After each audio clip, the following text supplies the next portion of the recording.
Не го записах разговора. Добро утро, защото мама е на една спирка, ходила на... на лекар за направление и ще й правят операция отново на оченцето, защото предната била успешна, но след това не е успешна. В смисъл, започнала лещата нещо да сраства, замъглява нещо такова. Мама прие идеята много добре за подкаста. Казах и за чашата. Това е, вика, страхотна идея. Нали знаеш коя чаша си донеса? Вика, с господин Путин, викам, ти започваш ударно. Чакаме, да се знае коя съм. И така, поканих току-що мама и тя вика, само да ти кажа, правихме 40 буркана чушки вчера, сега есента, нали, започва и имаме доста работа вкъщи, на село живеем все пак, и имаме доста... Снимах ли си дъпето в огледалото, да? Яко. Покажа, че се разхождам. Викам, имаме много работа на село, имаме буркани да правим, дърва, да организираме това. Така не знам кога, не ти обещавам кога. Пък и да не съм първа, вкъщи ще го направим пак, аз към не. Отдели си един час там, намери скоро седмица нещо такова и да го направим. Викам, а приемаш така ли, защото имаше коментари, хората те харесват и казват, да, майка си ще е много интересен гост, защото тя не знаеш какво е подкаст. Вика, какво подкаст? Викам, тип интервю, нищо особено не трябва да правиш, просто си говорим както обикновено. И тя каза, да, супер. И аз бях, моля, много яко, мама, как се нави. И даже не трябваше да я навивам, да я убеждавам нещо. Тя просто каза, да, супер идея, браво. И така. Вау, и казах, нали, че има коментари за нея, че хората я намират за еродирана, интересна, интелигентна жена. И тя се засмя така скромно. Вижте ми кухнята. 2 дни не съм оправила нищо. Това е пазар от вчера. Тази половина, там са мръсните чини. Почвам да оправям. Станах по-рано. Много ми се спи. Станах с Майкъл. И не знам, да ходя да се връщам в леглото, да поспя още малко. И после да ставам и да почвам 7:30 и малко ми идва в повече. или да почвам. Ама съм като пияна. Знаете ли какво ще направя? Взема на водичка и отивам да спя. Определено май ще поспя. Парното работи. Да го намаля, че е топло. Майкъл си е забравил. Той не го е забравил, аз съм го скрила тук. Не го е видял. Това е от вчера. Тук ще го оставя. Добре. Айде да спивам хапчетата, да не ги забравя. Че тая грешка направих миналия път. Спря микроизливо и аз спрях хапчетата. Бях щастлива, че всичко вече е наред и пак започна. Така че спрял, продължавам да ги пия. Целувки, тяло, за сега. Включвам само, веднага даже ще включвам, само едно нещо забравих да покажа. Майка, какво ме купи, защото не можа да ми намери запалката, къде е сложил в кутията с нещата. И имам нова запалка, много е яка. Много елегантно с такава. Само елегантно ще да е, ако беше злато. Но той знае, че аз много обичам зелено. Това ми е любимият цвят, зелено. Чао! Лека нощ! Пратка. Нощ нямам. Ще не така. Трябваше да дойде утре. Така че съм щастлива, че дойде днес. Как да отворя тази пратка? Аз там се взема нож. Мързи.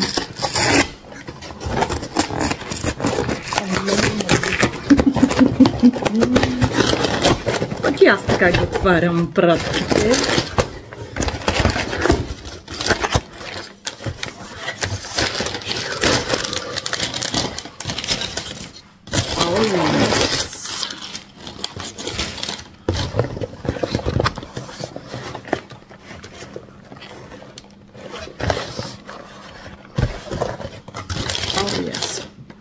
Сега, твърдо съм решила, ама много твърдо съм решила да си отделям всеки ден време. Защото аз време имам, просто не мога да си го разпределя. За тия, които нямат време, успяват да намерят време, а такива като мен, дето имат време, пък мозъка ме бъгнал и се нямат време. Как се нямам време? Това ще изчисти, ще оправя това. Ама вечерта поне 1 час ще напълня вана. Ако искам филм, ще си гледам влог, ще си правя нещо в банята. Влог имам предвид, няма да снимам влог в банята, ми ще си взема компютъра. Бе, имам време. Просто трябва да се самонавия, че имам време. Имам време за трениране.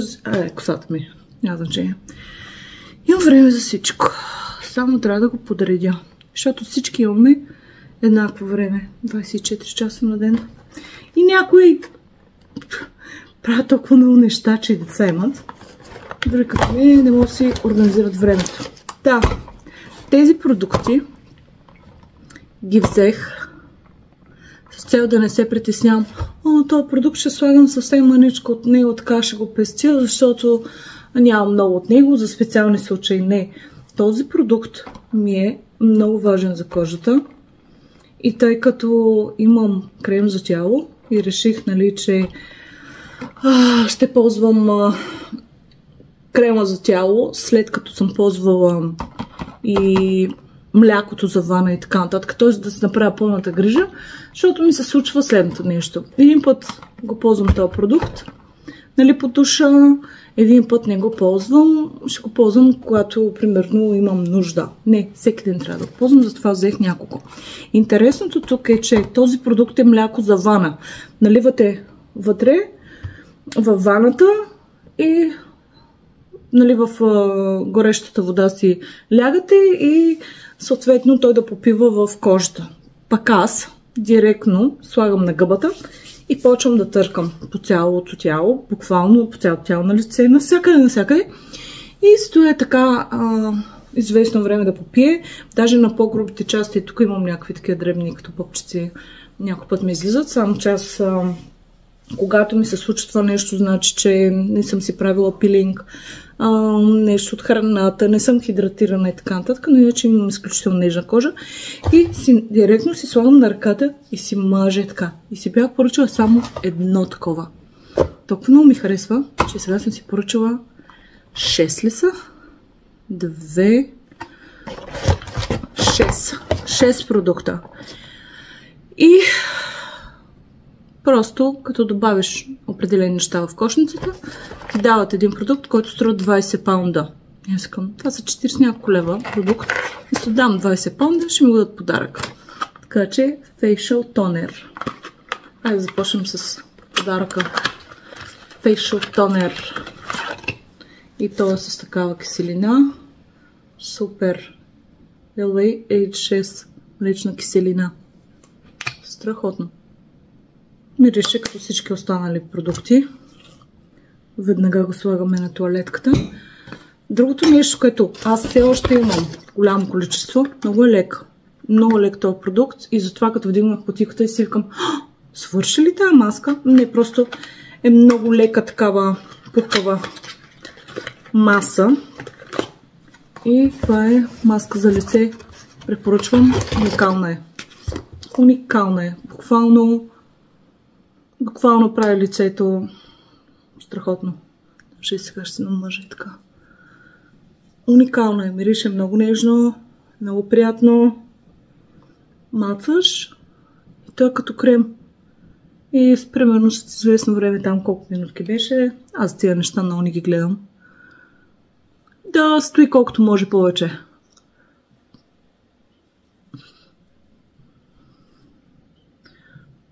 И после взбърсва с една салфетка. Само че в случая както ми е суха кожата, то направо си попи като крем. Даже няма и нужда да се забърсва.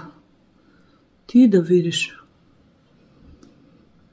Интересното нещо е, че като сложа, като я повторя маската и като постоя така и като почна да мия лицето, защото някой път я слагам под душа, нали, директно. И като почна да мия лицето, на места се измива, на места не, как да кажа, все едно на места е попило и отгоре има още, на други места тотално е попило и вече няма продукт. Но интересно чувство. На шията задължително. Хубаво е да си измиете лицето по някое време, защото има едно такова чувство сено за опълнен, как да кажа. Но ако имате възможност да оставите по-дълго продукта, няма да сбъркате изобщо. Тази част на тялото ми започна да се състарява. Деколтето. И сега ще ви кажа един трик. Като ползвате какъвто и да е крем за лице или маска, винаги слагайте и на ръцете. Деколтето и задължително ръцете. Изключително много издава възрастта, деколтето и ръцете ви. Така че наблягайте и на тях. Не само на видимите части, обаче трябва да се набляга. А като започнете някаква грижа за себе си, и правете цялостно. О, да. Ето така. Разкоши. Буквално ми олеква все едно, как да ви кажа. Буквално все едно кожата е била толкова суха до момента и сега като сложа маската и буквално ми олеква, става ми по-едно такова лекичко. Не ми опъва. Супер! Ще сложа в кутийката обаче. Първо да свърша другата. Аз не трябваше да ползвам от тая от другата, но няма значение. Сега като знам, че имам, ще слагам по-често. И така. И имам 6 стъпички от това мляко. Ето как изглежда. Продуктът е разкошен. Всички ми решите едно и също. Не едно и също. Аз съм доволна. И така. 1, 2, 3, 4, 5, 6. Супер. Отивам да ги прибера.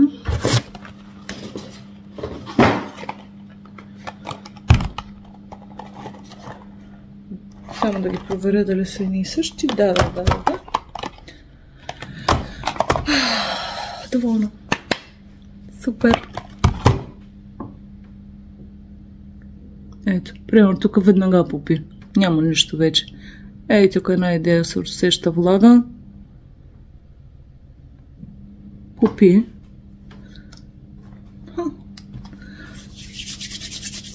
Чао. Реших нещо и сега, като затворих тъкмо телефона. Едно е такова. Отива в банята на Майкъл, защото той ползва душгел, такъв мъжки душгел. Ще му занеса това, да го пробва, може му хареса.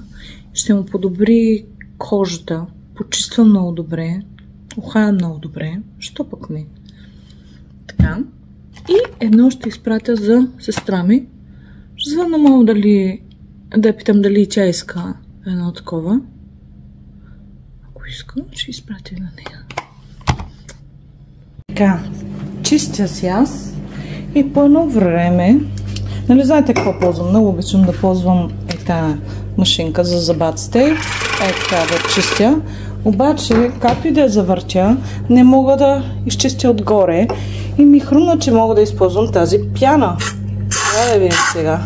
Ще е много рако. О, да, как не съм сетила преди. Или поне една пяна за бръсне, не да бях сложила. Това ще е супер доброто решение. И така. Защото има едни такива части, които като налееш белина или някакъв препарат и той се стича надолу и не остава. Как се изкефих. То дори е тия ръбове тук. Така я.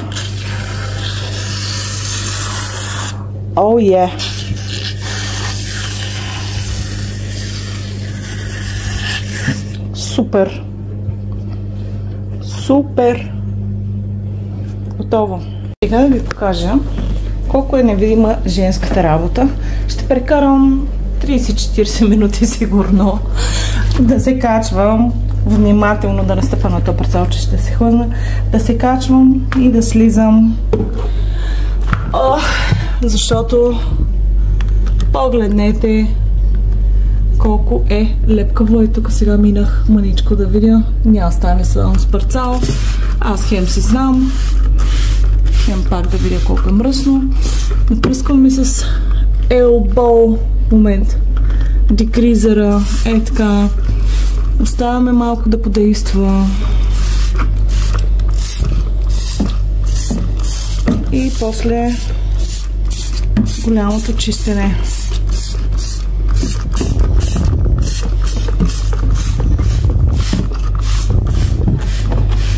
После там как ще стъпвам. И така до края. Добре, хвърлям телефона, за да не падна нещо, направя бела. Айде. Как се лежим? Това нещо трябва да го ушкоря и да го боядисам. Обаче какво направих? Измих парното. Как го измих? Има доста прах. И с както е water flosser. Така, пръсках. И докато е топло, нали, да не е мокро и да почва да ръждясва или пак да взем да пада боя нещо. И така отдолу послаха влики. Сега ще покажа обаче, пак гумата ми тръгна да заминава. Много бързо. Ако нещо стана, не знам. И си мисля да не би той е омекотител. Да ми прави някакъв проблем. Сериозно, нарони ми се цялата гума. Аз имам ето този път няма ципове, няма нищо. Не знам. И сега ще покажа ето по какъв начин. Гумата почна да се рони. Тя е чисто нова гума. И реших да отворя и тук уплътнението. Доста мизерно. Аз ушки ме пускам често тая програма, ама май не е много често. Така, сега това, което ще направя е... Къде го сложих този препарат? Взе го някъде. Но се сетих току-що, че може да пробвам пак тая пяна. За да може да стигне навсякъде. Защото ето там какви мизери изкара. Щастлива съм.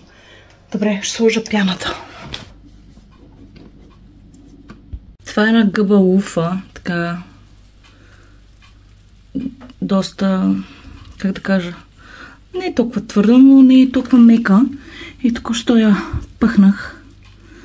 Ето тук. И така завъртях горе-надолу. Изкарах някакви мизери. Вано май. Всяка седмица по веднъж 2 трябва да пускам тази дългата програма. Защото вижте какви дрехи пера. Това са на Майкъл свичерите и така нататък. Дънките да не говорим. И това е в най-добрите дни. Ами, да.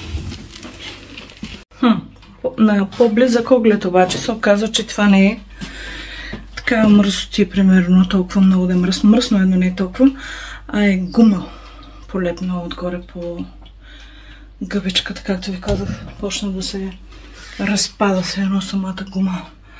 Трябва да видя кой препарат или каква материя или какво се случва, че да почва да опилва гумата така. Да прави на крем. Вау. Много странно. Много странно. Ще чукна в интернет да видя дали и други хора като мен, които им се случва нещо подобно. Сега ще проверя, ще видя. Готвя на ширим да го справя, защото много шумолей в момента шуми. И искам да ви покажа какви спагетки ще направя болонезе сега, макар че там са макарони, не са спагети. И сложил съм каймата да се запържи. Добавил съм 2 глави лук първо. Първо запържвам лекичко лука да умекне, после слагам каймата, мактанос и босилек. Имаме тук. Маги 10 зеленчука, една лъжица, после ще добавя прясно чесънче, ще смачкам. А тук имам спагетки, макарони, сухи зеленчуци и малко маги 10 зеленчука, понеже е соленичко такова. До вкуси забравих да сложа 2 капки олио. Мога директно да ги взема от тук. Така лекичко. Все ще отиде на едно място, така че не е проблем. Готово. Идеални сме.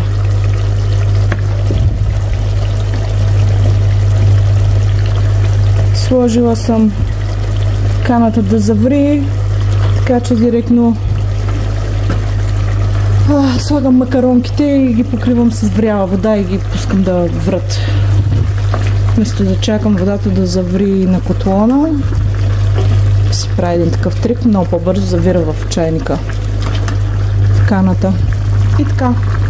После имам един сос, който ще добавя. Ще сложа малко червен пипер и малко лук червен пипер. И сме готови.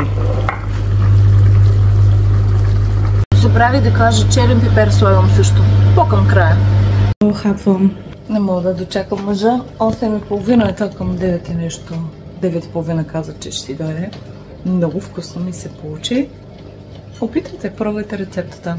Не е нищо особено, пък вярвам, че май всички така си я правят, така или иначе.